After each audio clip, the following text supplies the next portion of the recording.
Segment 2, Golden Black Live, joined by Tom Dienhart.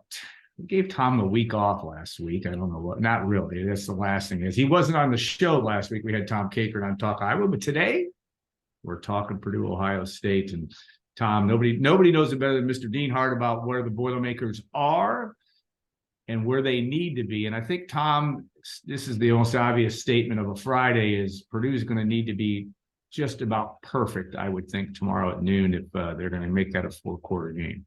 Your assessment? I mean, we've seen it before. It's been well chronicled. Purdue sort of, I guess, spellbind over Ohio State when they've come to Ross-Ade Stadium in recent years. And the odds have been long in each of those upsets. So the odds are long again Saturday. Purdue's about a 3-touchdown underdog. And yeah, to pull this off, like you said, Alan, it almost takes a perfect storm. Maybe the weather will help Purdue. We could get some rain. Maybe that will slow down Ohio State. But again, the Buckeyes are going to have to turn the ball over multiple times, I think, without a doubt. And I always think if you're going to pull off an upset like this too, you need to score an unconventional touchdown on defense or special teams as well. And also, thirdly, Alan, you're not going to nickel and dime yourself to success against these type of programs with 10, 11, and 12 play drives. You got to score on big plays typically.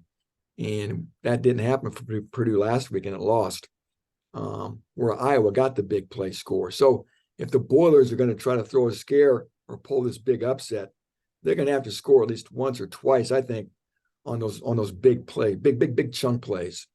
Yeah, I don't think there's any question about that. And that's not demeaning Purdue. It's just, to beat Ohio State. It just is that way. Yeah.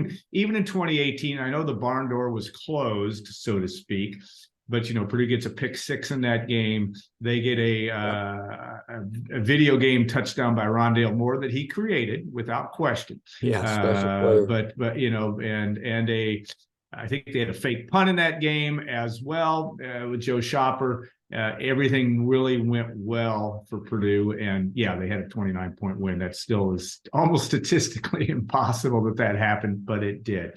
All right, emotion has a lot to do with things, and you're around Ryan Walters, and here's a guy that's been very stoic, at least and kind of seems to be very even keeled with where the Boilermakers are. It was a very disappointing performance last week in the way that in the light of the fact that Purdue had a chance to win, and Iowa really 6 of 21 passing by Deacon Hill. Purdue, there was opportunities there. Where do you think this team might be mentally heading into this game? It's not a night game. The weather, like you said, doesn't sound like it's going to be very good as the game goes on. It's going to be windy, maybe rainy. Give me an assessment, even though I know you have some limited access, but you have a sense for football teams. Where is Purdue going into this one? Still sort of finding its way, I think, Alan. It's a banged up team. Ryan Walters chronicled some of the injuries this week in his Monday press conference, some season-ending injuries to a couple of key players. Of course, Marcus Bowe, the right tackle, ankle injuries done for the year.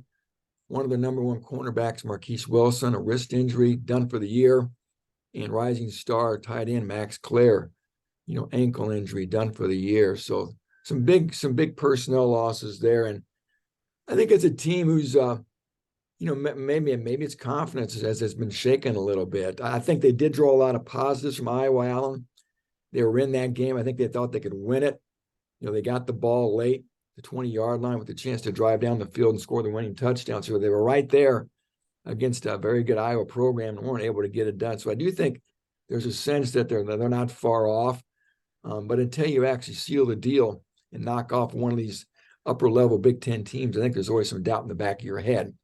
And I guess also, Alan, in these games, when you are a heavy underdog, all the pressure is always on the favorite like Ohio State. So Purdue can go in playing loose and free, no expectations, right? They're not supposed to win this game.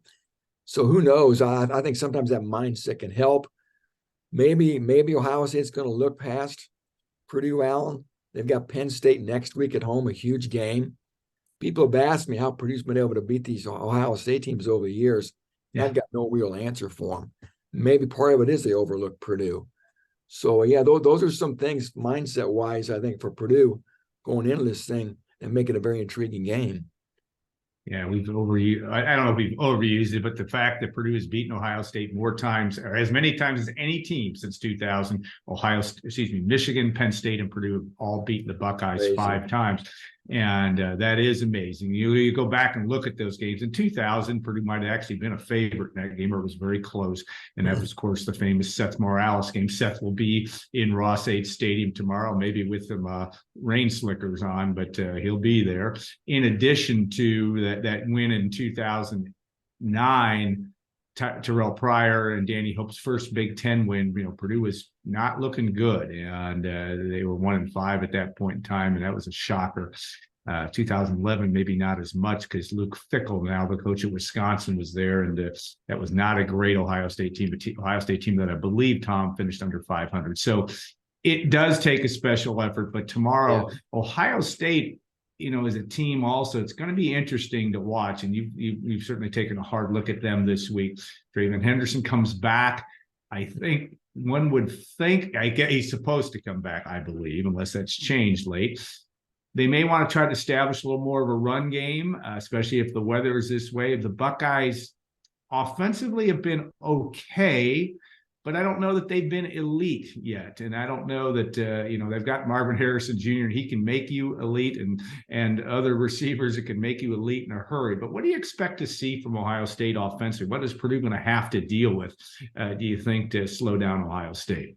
Yeah, you talked about they always got 5-star players, right, Alan? Yes. Yes, front to back to front, depth charts loaded with talent. And you talked about the receivers, in particular, Marvin Harrison Jr., probably a top 5 pick in the NFL draft next year. He's going to be a problem. Emeka Egbuka as well. Don't forget about his sidekick, if you will, probably another NFL prospect. And again, they're going to take their shots downfield. And they also have a very good tight end in Cade Stover. So something to remember. This is the lead on my notebook today. Purdue's starting a true freshman cornerback, Derek Rogers. It's one thing to take on the Iowa wide receivers, Alan. It's a whole other thing to match up with these Ohio State receivers. Buckeyes, I'm sure, are going to be well aware of Derek Rogers' inexperience, and they're going to take their shots at whoever he's having to cover. So, and again, it's going to be interesting to see how he holds up.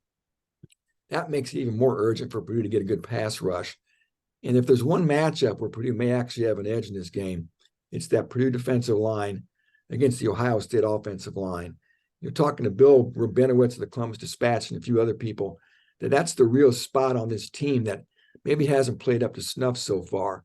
So maybe the Boilermakers can get some pressure on an Ohio State quarterback in Kyle McCord, who's been good, but not great.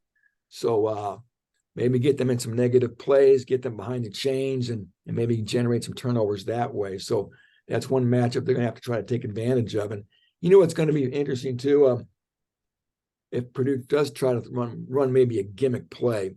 You mentioned the fake punt 5 years ago by Shopper.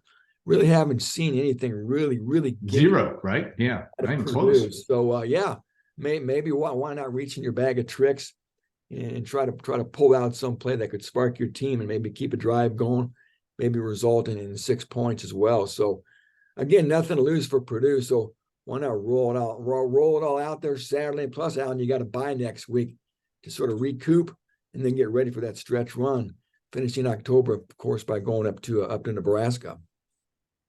And a game, that's going to be important. I think one of the things, though, that is interesting, and again, you can't do anything about it, is a noon start, and that emotional difference. I think Purdue is going to have to also dig a little bit deeper, because if the weather's what it's predicted to be, there's going to be probably some people that won't show up. You're just not going to have that same fire atmosphere. And I think that not that Ohio State needs anything, but that is going to maybe take a little bit of Purdue's emotional edge away. I mean, how do you view that? Yeah, it could maybe lull Ohio State to sleep a little bit too, right? That's true. That's true. Northwestern, they call it the Northwestern effect.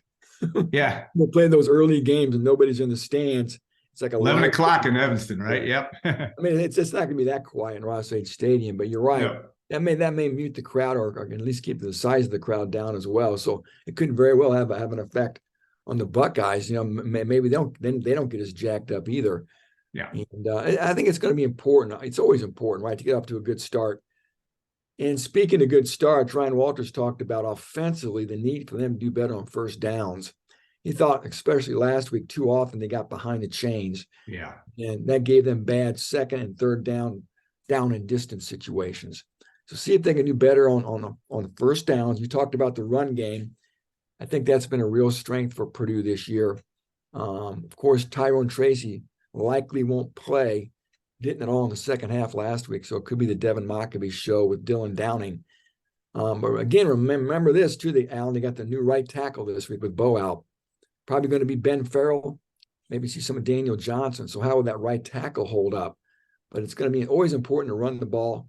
And lastly, Allen, the health of Hudson Card. Yeah. He got hurt in the Illinois game. Took a lot to get him back on the field Saturday. I don't think he was himself. I think how he played was reflected with some of the pain maybe he was going through. Maybe he holding the ball longer than he would have instead of running it. So I think that may have played into some of the cocktail as far as how he played last week. I think he's a little bit healthier this week. He's going to have to be because, as you know, David Blau passed for over 400 yards when they beat these guys last year. If you're going to beat Ohio State, you're probably going to need a pretty good game from your quarterback. Yeah, Dwayne Haskins is still throwing passes. He threw over 70 still. I think a Purdue opponent record or close to it. That was crazy. Crazy night in Ross State Stadium. Yeah, I think one last thing is Ohio State's they've been very good defensively and getting better, but not necessarily, and maybe on the pass rush side. And Purdue has really struggled last week, gave up 6 sacks and was really costly points wise. They gave away some points too by some sacks. Do you see that being different? Ohio State's got to do things also. They obviously need to win this game. That's stating the obvious, but they also need to show that they can do some things so that when the Penn States and Michigans get on that schedule and well, they've already beaten Maryland, but those 2 games that they have a chance that people can kind of look at them and say, this is something you're going to have to deal with Ohio State pass rush. Hasn't been all that great so far.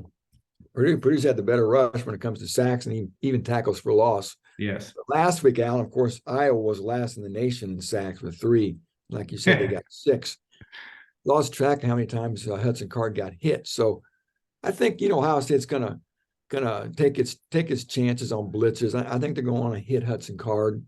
They're not going to want to just sit back and let him try to pick their defense apart. I think they're going to dial up some pressure, especially with that new right tackle for Purdue as well. Make them show they can protect Hudson Card. So can Purdue pick up the blitz? Can Hudson Card make the hot read? I think the Buckeyes are going to want to try to make him do those things. Because, again, front to back, Al, this defense, which has sort of been a weak point for Ohio State in recent years, their coordinator, Jim Knowles, has them playing at a very high level. Yes, they're not getting the sacks, but if you look at their points per game, it's one of the best in the nation. There's not really a weak level of that defense, the line, the linebackers, the secondary. It's strong from front to back. So it's going to be hard for Purdue to find many matchups they can exploit. But one thing, again, they're going to have to do is try to get Deion Burks going, Alan. He had 4 catches for 19 yards last week. He's the real playmaker. Ohio State knows that. Every defense knows that. But Purdue's still got to try to find a way to get him the ball in space and let him try to make plays. Another magical day by a number 4 is going to be necessary, I think, if Purdue is going to have any chance. All right, Tom Dienhart, thanks so much for your time. Always grateful for it. We will please make sure if you're, you can subscribe to goldenblack.com, but you can also watch and read all of Tom's work. There's a lot of that to be had here in a bit. So we'll be back in 2 minutes. Segment 3, Tiffany Grimes, Purdue's Deputy Athletic Director and Senior Women's Administrator, will join us. We'll see you in 2 minutes on Golden Black Live.